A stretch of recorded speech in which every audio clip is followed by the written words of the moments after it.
तो सूरज दादा नीचे ये हाजरी में हाजरी पूरा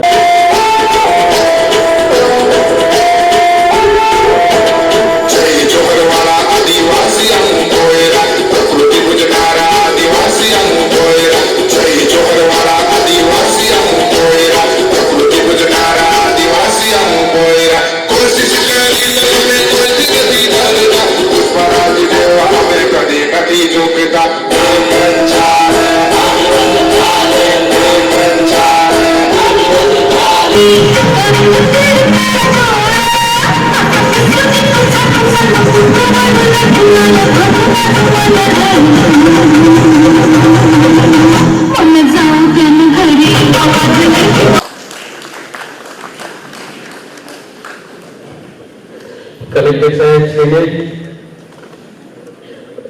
रमण भाई पाटकर साहेब ने निवेदन करीश बाळाનો सम्मान करશે पूज्य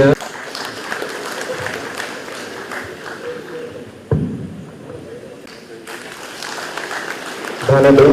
छुटुभाई रारबेन दौड़ीपाड़ा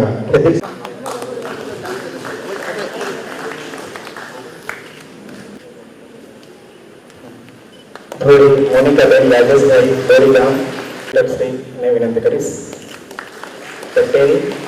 कनुभाई साहेब ने विनंती करीश उखड़भाई दामुभाई दौड़ सोळसो कैबिनेट मंत्री कनुभाई साहेब ने विनंती करीश माननीय ललिताबेन दिवाळे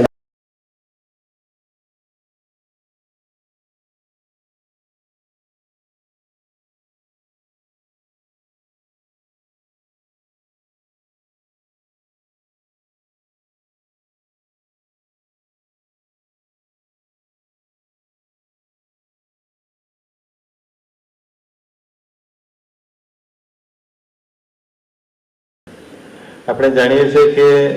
ગુજરાતનો લગભગ 101 જેટલા તાલુકાઓમાં આદિવાસી વિસ્તાર આવેલો છે અને એની સાથે સાથે જોઈએ તો આપણી મોટાભાગની વસ્તી 4265 ગામો આદિવાસી વિસ્તારના છે એમાં વસે છે. આપણા ગુજરાતનું સુકાન જ્યારે નરેન્દ્રભાઈએ સંભાળ્યું ત્યારે 2001માં કચ્છના ધરતીકંપ પછી ગુજરાતના વિકાસ માટે એમણે અનેક પ્રયત્નો કર્યા. એમાં રોજગારી માટે દેશ વિદેશનું રોકાણ આવે, અહીંયા ગુજરાતને કાયદો વ્યવસ્થા સારી રીતે આપી અને લોકો સલામત રીતે પૈસા રોકી શકે ગુજરાતમાં એ માટેનું વાતાવરણ પેદા કરીને એમણે ગુજરાતને સમગ્ર દેશમાં મૂડીરોકાણ માટે નંબર 1 રાજ્ય બનાવ્યું. એટલે આ દિવસે બિરસા મુંડા ભગવાન તેમજ સમગ્ર જ્ઞાતિએ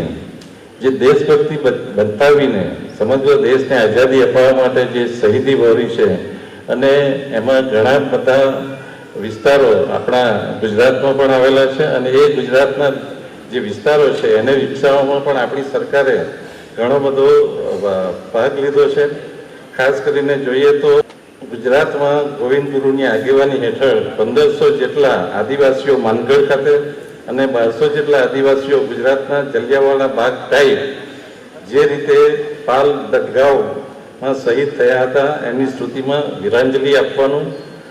વન બનાવાયું છે અને માનગઢ ખાતે ગુરુ ગોવિંદ શહીદ વન બનાવ્યું છે. આ બધું માનનીય મોદીજીની આગેવાની હેઠળ થયું છે. આવા અનેક કામો આદિવાસી વિસ્તારમાં જે શ્રદ્ધાના કેન્દ્રો છે આપણા અહીંયા જ ડાંગમાં સબરીધામ હોય, પંપા સરોવર હોય કે ઉનાઈ માતાના મંદિર હોય,